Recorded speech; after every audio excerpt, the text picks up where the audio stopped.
Good morning. Today I'm here with Mayor Eric Garcetti. He's the mayor of Los Angeles. He is one of the leadership mayors at the U.S. Conference of Mayors, and now you're going to hear about why that's true. Mayor Garcetti, it's such a pleasure to have you here this morning. Tell us a little bit about what's going on in Los Angeles. You know, Los Angeles is a city that's the crossroads of the world. It's in some ways the demographic face of the world today and the face of this nation tomorrow. Center of manufacturing, trade, entertainment, technology. It reflects the diversity, not only of our people, but of our economy. And we have amazing things that are happening. We are investing and building, not just in the hardscape of our city, a new transportation network, new sports teams, but the people. We're making community college free, raising our minimum wage, attracting good jobs. So we're really trying to figure out how do we advance and leave nobody behind. Wow, what a list. Yes, that's very exciting. Keeps me busy. I'm sure it does. Of all the projects you're working on in Los Angeles, sort of what's the thing that's sort of driving your passion about what's changing? Well, it's interesting. We're going to be hosting the Summer Olympic Games and the Paralympic Games, the Olympic Games for the third time in 2028. And it's a point on the horizon, a decade from now, which we can align almost everything we want to do. How do we want to reduce traffic by then? How do we want to end homelessness by then? How do we want to make sure that every child who grows up graduates from high school, but also is healthy and can go to college for a reasonable price, if not free? We are doing those things in the city because we know, when someone comes to your house, you want to clean it up, make it look great. It's the same thing. Yeah, in 2028, we haven't hosted the Summer Games since Atlanta in 1996 in this country. So it's really a chance to highlight this nation and our progress as well as a great city. Right.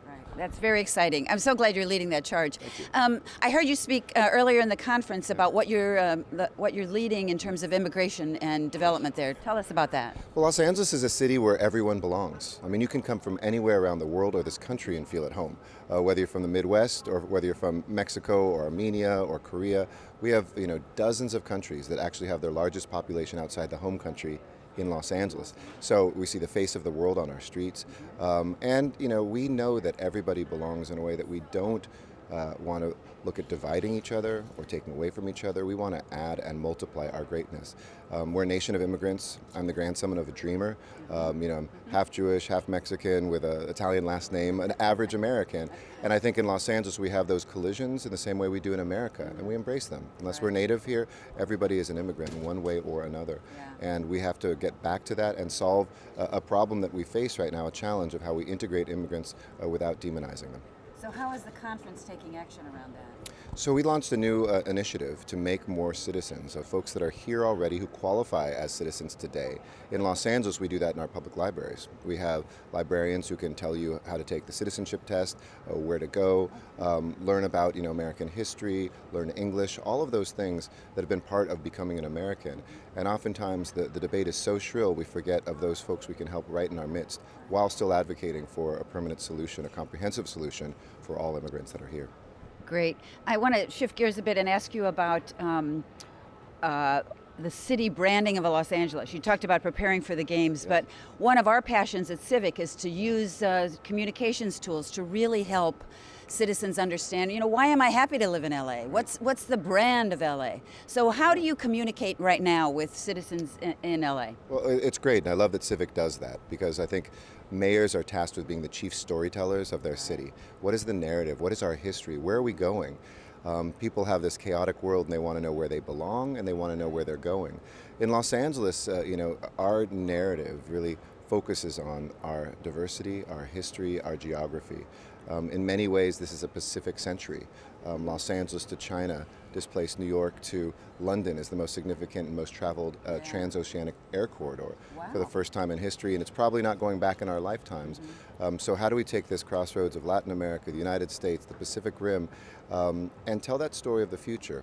But the second thing is, we're a city that's constantly innovating. We want people to know if you have a new product, a new idea, a new career, try it in Los Angeles.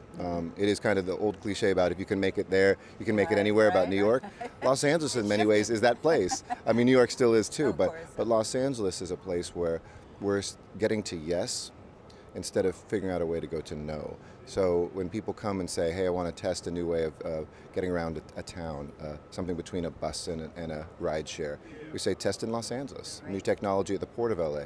test it there, and we'll figure these things out together and make Los Angeles an innovative hotbed, which I think will help us with jobs in the future. Yeah, I think it's there already, actually. I want to just take a minute for you to look Yes, at our waypoint. absolutely. This is the Civic Waypoint. Awesome. It's digital, touchscreen, interactive. Yep. It's also a tool for city branding. Yep. It's a way that when you fly into LAX, Yep.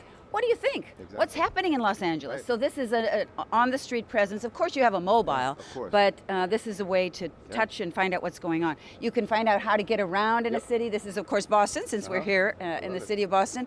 What things are there to do, especially city services, Yes. ways to help citizens and residents critical. and visitors, Yep. and improve tourism if you want to know where the best restaurants are. Exactly. What do you think of this idea? I think it's superb. You know, people love cities because we love the city life and the city streets, but it can be tough to navigate. I always say about Los Angeles, for instance, it's an amazing place to live and a tough place to visit the first time because we're spread out. We're a collection of different villages. You know, anything that can help us, whether it's a visitor coming in, see a city and explore that better and stay longer and have a better time, that's wonderful. And for people who live in the city already, even to know what's going on or to access city services, we want as many doors in. There's no wrong door, and this is like a giant door right there on the street.